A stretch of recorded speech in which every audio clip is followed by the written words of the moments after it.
Hi, everyone. Thanks for joining us here on the Rochester Press Box. Bill Pucko, happy to be with you. Joined by Tariq, Spence. Happy holidays for all of you out there. I know Thanksgiving is a little early for that, but I might not see you on that weekend, so I might as well say it now. Yeah, the big snowstorms coming this week. Yeah. This is like, we're getting into it. I got to go get more shovels. I broke all my shovels last winter. I'm too strong. Broke them. Yeah. Look at these arms. You know, we usually only talk about the Buffalo Bills in the Buffalo Bills segment. Yeah. But man, I tell you, that Viking game, right off the top, it deserves some conversation, I think. Well, I mean, one of it is the fact that the Bills are live or die basically on Josh Allen. I feel bad for the young man because every week he comes in with this, well, we weren't sure if he was going to play. We kind of knew Duffy called it right, that he was going to play. But you still came out with a loss. Who knows how that game would have went if you had your backup quarterback in Case Keenum go in. You would have won, but you don't know now. You've definitely got to win your division. Did you just say you would have won with your... He threw for 300 yards! And you still lost! Okay, the loss had nothing to do with the offense. Did you have the lead in the game? Yes. Yeah, you did have the lead in the game. Wait a minute. What happened? Which is going to bring me to my next point. Please give it to me. The offense, although not great in the second half, had nothing to do with the loss. And it all comes down to this. And you can make this argument for the last 3 games. The Bills and Leslie Frazier did an unbelievable job for the first 5, 6, 7 weeks of the season, covering up the massive deficiencies they had in the defensive backfield, right? As soon as Micah Hyde went out and Jordan Poyer was dealing with his injuries, you had problems. Dane Jackson has missed time. Kaiir Elam has missed time, including that game last week. Christian Bedford has missed time. In the last 3 weeks, NFL offensive coordinators have looked at what's going on in the Bills' defensive backfield and said, hey, there are no NFL starters right now in this backfield, and we're going to take advantage of it. You cannot ask Christian Bedford, 6th-round rookie, Cam Lewis, undrafted free agent out of the UB, to guard a guy like Justin Jefferson. You can't do it. And what's frustrating is the scheme is working. Like, the players are in the area of the zone where the play has to be made. They just can't make the play, and I don't blame them for it, right? They weren't drafted and signed to be put in this position. It's the injuries that's the problem. At one point, their 6th safety was on the field against Justin Jefferson and TJ Hawkinson, who's one of the best tight ends in the league. When the injuries are good, everything is fine. I understand the pressure Josh is feeling, knowing what the defense is dealing with right now, which might be why we're seeing him doing what he's doing. The only problem right now is the defensive backfield. When that's taken care of, everything is okay. Was this just a one-off game? When I put this in at the top of the lineup for this week, it says like that game is being recognized like, oh, game of the year, maybe game of the decade, maybe best game ever, most exciting. All the rest of the stuff that happened at the end of that contest. Like, do you overcome this, or is it something you think that's easy just to file away and say, never happened? No. Well, this is the way the Bills live. I mean, you've had a lot of close games this year where you came back against the Ravens. Earlier this year, you came back, Kansas City. You live on this edge. This is the way the Buffalo Bills play the season. So if you want to go in with a 50-50 gamble and put it on your quarterback and your defense, which I do understand and respect the fact that they are injured, this is where you are as a season. I don't believe it plays into the psyche of the Bills. You've been on some of these games. You tend to forget those. It's the losses that you really sort of hamper around, and that's what I feel bad about for Buffalo. There's a narrative out there that says that they miss Brian Dable. No, I disagree with that. I mean, look, you have to give a little bit of slack to Ken Dorsey. I mean, people forget, as great as this offense was humming early on, it's his first time ever calling plays in the NFL. He's never been an offensive coordinator. There are going to be growing pains. I mean... Is this one of them? Possibly. I don't know. I mean... My biggest issue is when they went for it, the 4th down and they tried it and missed it on. It was 4th and 2. Yes. But it was 2nd and 2. Yes. And you think a couple plays out in advance. If it's 2nd and 2 and you know it's 4-down territory for you, if the coaches know this. Yeah. It was pass. No, it's like, it's 2nd and 2 and you're running the clock. You're protecting a lead. And you have 2 rushing touchdowns in the game. The run game was fantastic. Didn't we talk about that last week? And it goes away in the second half. 80% of Singletary's yards must come in the first half. I don't know where it goes. I don't think it's his fault. And you traded for a running back at the deadline that has yet to carry a ball in 2 games. Look, I'm with you 100%. I don't know if that's a Dorsey issue. I don't know if they're giving Josh the ability to take what he wants when he's out there. Because, I mean, look, Josh is going to take what Josh takes. He wants the ball in his hands. I appreciate that. And I don't think it's an ego thing. I think it's a he thinks he can do it thing. I don't know what the answer to that question is. I do think that the fear of teams coming back on you now is dictating what the Bills want to do offensively. The smart thing to do in that play on the 4th and 2 is to kick the field goal. And in his aggression, Sean McDermott was coaching scared because that touchdown puts the game away. But he couldn't have seen that coming 2 downs earlier. Last thing, and be quick if you can, even though it's a huge Allen. What he is, I see Brett Favre every time I see him start doing these kind of things. Can you coach this out of him? No, you can't, but you can live with it and die with it, which I'll get into the Bill segment about it too. It was his demeanor after the game, how he took that loss in the press conference is what really and sort the of helmet hurts me. to the ground. It's that thing, and I've seen it in the Tampa game last year, against Kansas City twice. It's just the feeling of the pressure of the world on him. He's got to get some help from that offense somehow. It's not about coaching it out of him. It's about him feeling secure that other guys around him are going to be able to handle the situation so he doesn't have to put it all on his shoulders. This is the Rochester Press Box. We're talking more Buffalo Bills in the upcoming game next.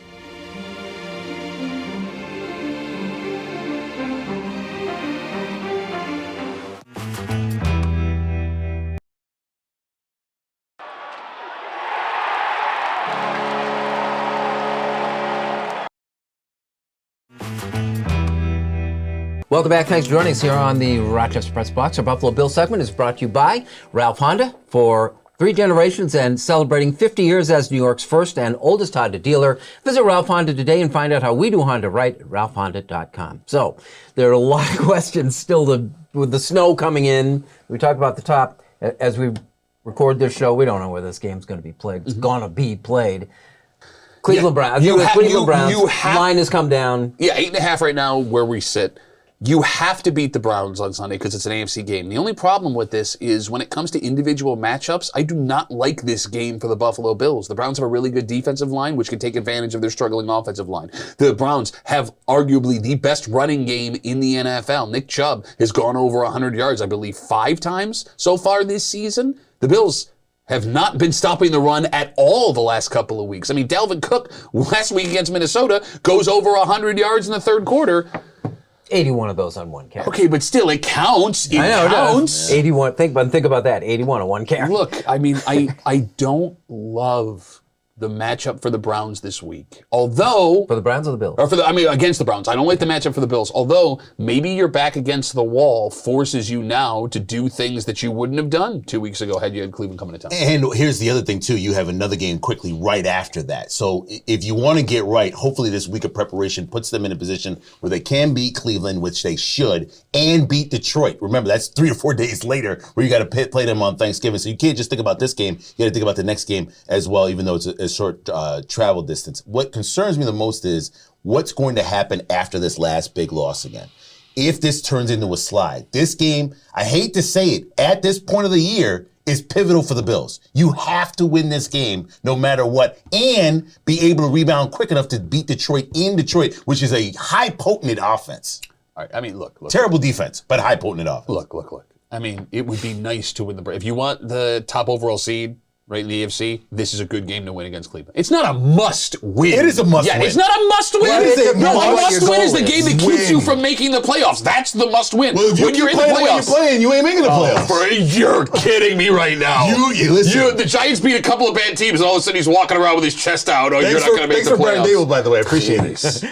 I asked it in the first segment. Are there lasting effects to what's happened the last couple of weeks? No, I don't think so. Like the Minnesota game, you watch that game, and there was a great tweet I saw, and it encapsulated things perfectly. I'm sick of the Bills losing the greatest game of all time, because it's happened like 6 times. No, you look at the losses that Josh Allen and his team has taken. Like that game last week is not even in the top 5 most devastating losses of Josh Allen's career. 13 seconds at Kansas City, the overtime loss against Houston, the first time he made the playoffs, the Hail Mary game against the Cardinals a couple of years ago, where he slipped on the goal line against Tennessee, in Tennessee. Like, no, I don't think these have lasting effects on this team, because they've shown over and over and over again they will bounce back and be the dominant force that they were after they get back on track. They need their defense to step up big. They need to be the stars of this game. Shut down Cleveland. Do not let them run that ball all over you, especially in that weather. It can be tough and time-consuming as well. They're going to take control of that clock. You don't want that and have Josh throwing the ball every 5 seconds in that weather. With an 8-point line, who do you like? This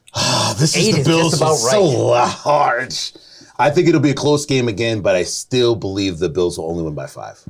The Bills have not covered the last 3 weeks. Starting with Green Bay, they have not covered the last 3 weeks. Until they can do it again, I can't have them cover. They win, but not by 8. All right. This is the Rochester Press Box. Our Buffalo Bills segment was brought to you by Ralph Honda. Like It or Not is next.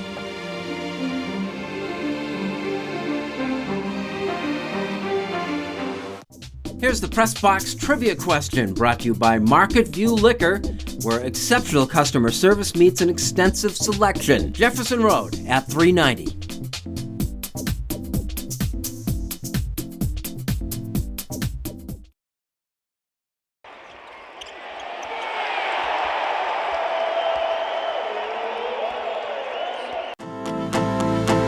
This may be the best time of year to come here. Hello again, Mike O'Brien, your getaway guy. My next getaway is here, Goat Island, Niagara Falls. Just look for the getaway guy on Facebook. Here's the Press Box trivia answer brought to you by Market View Liquor, where exceptional customer service meets an extensive selection. Jefferson Road at 390. Welcome back, and thanks for joining us here with the Rochester Press Box. Our Like It or Not segment is brought to you by Sport Clips, where the MVP experience is better than ever. Sport Clips, the pros in men's hair, no appointment necessary. Stop by a Rochester location today. Like it or not, hey, the World Cup begins this next week. We'll watch it. A lot of people I know are protesting about it, where it is, the guitar, I get all Soccer. of that. But it is the World Cup. It is there, and we knew it was going to be there, so it's not like it's a shocker and everybody's... But obviously, it's a political discussion that goes into it. And let me warn the NFL, I'll get to this at Unfinished Business. You want to expand your sport to another country, you better know what that country's all about. So I understand that there's a lot of debate. I get all of that, but you're either going to watch it or you're not. I probably will watch it. I might not be happy where it is, but it doesn't really matter because people will watch soccer. This is one of the great sporting events. I remember the last time the United States was in it and actually had a team that was competitive, it was a blast. Look, I want to care. I want to pretend like I'm involved. I could not care less about the World Cup. I can't name you a single male soccer player on that roster. Not one. Can you? No. Okay, so... But I will watch it. I won't miss a minute of the United States games. All you need is a couple upset wins, one win there against Wales. Maybe. Well, they're already talking about this whole England game. I guess when it comes up, when they play England, it's going to draw a TV number that's going to be difficult to top. But that's great. And if they can tie or win, I mean, maybe we get introduced to players we haven't before. But the World Cup is that stage where you do find out who the players are. Like it or not, and I know you like it because you made a point in Unfinished Business here a couple of weeks ago. LaShawn McCoy, former Buffalo Bill, now an analyst on ESPN, I believe, came out and said that Bill Belichick is overrated and he's no better a head coach than Rex Ryan. Huh, that's weird that a guy who's been in the league Rex Ryan. against... Yeah, I would make the argument he's not as good as Rex Ryan, and that's not sour grapes. It's straight numbers. Straight numbers. You look at the record that Bill Belichick has without Tom Brady versus the record that he has. How about this? Rex Ryan went to 2 AFC championships with Mark Sanchez as his quarterback. Outside of having Tom Brady, Bill Belichick's been in 2 playoff games, 3 playoff games, 2 with the Browns, 1 with the Patriots.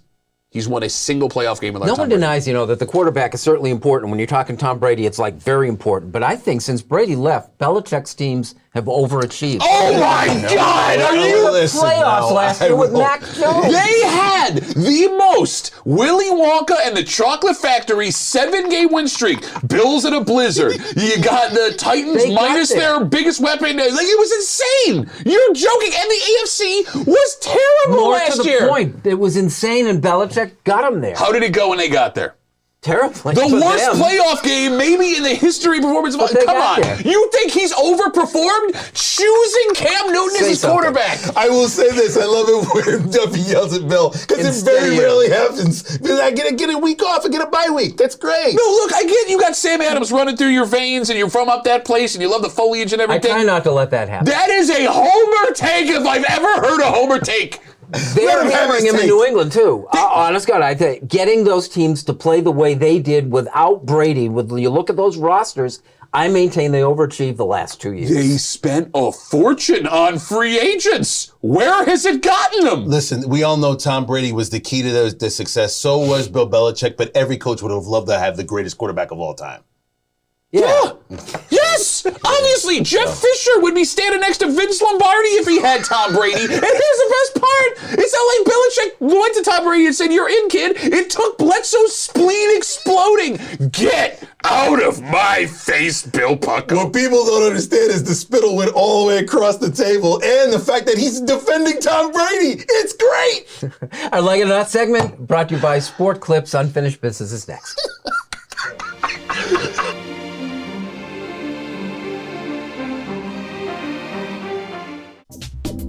The Press Box Stat of the Week is being brought to you by McArdle's Restaurant in Fairport. Come home to McArdle's. And now to Eichel. He floated one.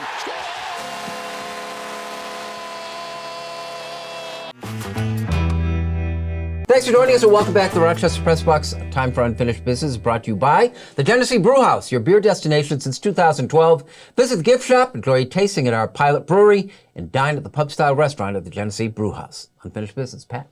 As we tape this, a team in Western New York, NHL or NFL, hasn't won a game in over 2 weeks. The Sabres came out hot, 7-3 start. They were looking great. They went on an Atlantic Coast road trip, and things went bad from there. They've lost, I believe, 6 straight as we tape this episode. The Bills haven't won a game in 2 weeks, and things were going so well. I was having such a good time. The young players on that Sabres roster were doing things we hadn't seen before, and everyone was saying, at least to me, to my face, yeah, they started hot like they've done the last couple of years. Of course they're going to fall back down to earth, and I said, no, this is the year. You're going to see. And it happened. And then you always got those jerks that run their mouths when the Bills get good. Hey, same old Bills, here they come. And you'll see the schedule actually lightens up a little bit. And then look what happened there again.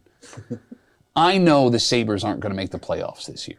And with the record that they have now, they have been improving, which is a good thing. They're right where expectations should be. The Bills, however, need to do a little bit better. Not because I need you to win a championship, but something Tariq brought up earlier.